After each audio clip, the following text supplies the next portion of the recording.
know that I was a refugee. To me, I was a child like any other, with no notion of the struggles going on around me. In my early formative years, I attended a school that to me was the best place ever. And for 7 years, this place molded me into the person I am today and set me on this path. You see, this was no ordinary school. This was a school built by refugees who knew the value of education but could not afford it for their children.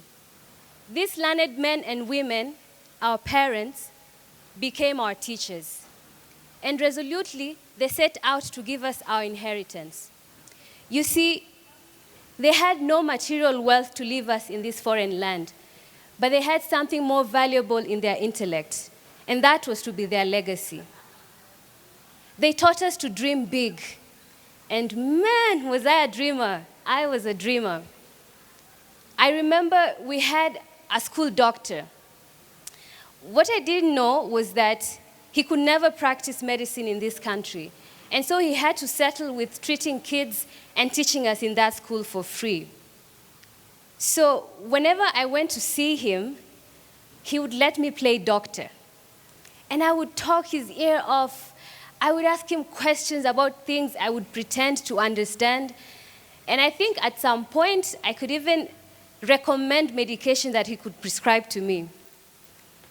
What I will never forget, though, is that in these 7 years, whenever this man prescribed medicine for me, he always wrote on them, Dr. Bahati. In his own way, he nurtured my dreams and made me feel like anything is possible. 22 years as a refugee here in Kenya, and I've seen it all, or almost all. Once the shades were drawn, I witnessed just how hard it is to live in a country that's not your own. I have had low moments, and I have been disappointed by humanity. I have been sneered at, and I've had my refugee status thrown in my face. I have been angry, and I have been helpless. But not for a moment did I stop dreaming that things could get better. And if the world was not going to make it happen, if you guys were not going to make it happen, then I would do it myself. So today, I celebrate all refugees. I celebrate these men and women who carried us on their backs as they fled. I celebrate these people who protected us from the world and for a short while allowed us to be children. These people who, despite losing everything, despite facing the trauma of war, despite their abject poverty, found within themselves something good to give. And they taught me that no matter how poor or how broken you think you are, you can still leave a mark. So now, at 24 years old, I am determined to leave my mark. With great support from the UNHCR and from the Windle Trust Kenya Duffy Scholarship, I am a finalist nursing student. I am looking forward to serving my people. Currently, I am the country coordinator for the World Peace Initiative Peace Revolution Project. I am a member of the Medical Students for Social Responsibility. I am an affiliate of the International Physicians for the Prevention of Nuclear War. I am the founder and the project lead of the Beyond Sciences Kakuma project that seeks to inspire and motivate refugee youth to reach their potential. 2 weeks ago, I launched a project to mentor and educate street women and girls. So to you, I ask this.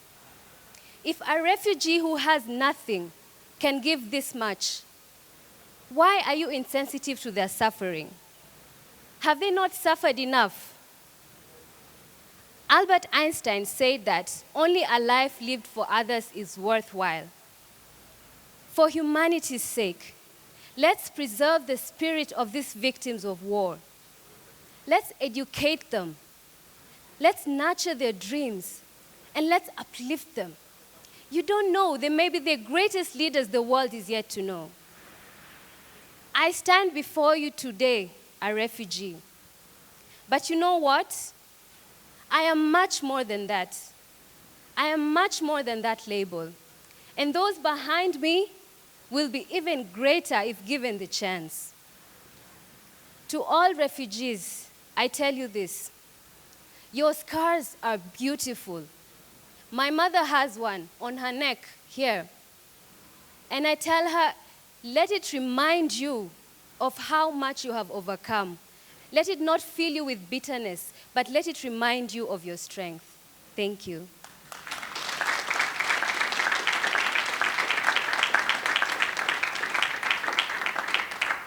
Well done to you, Bahati. Let's give another round of applause for that truly inspiring story from Bahati.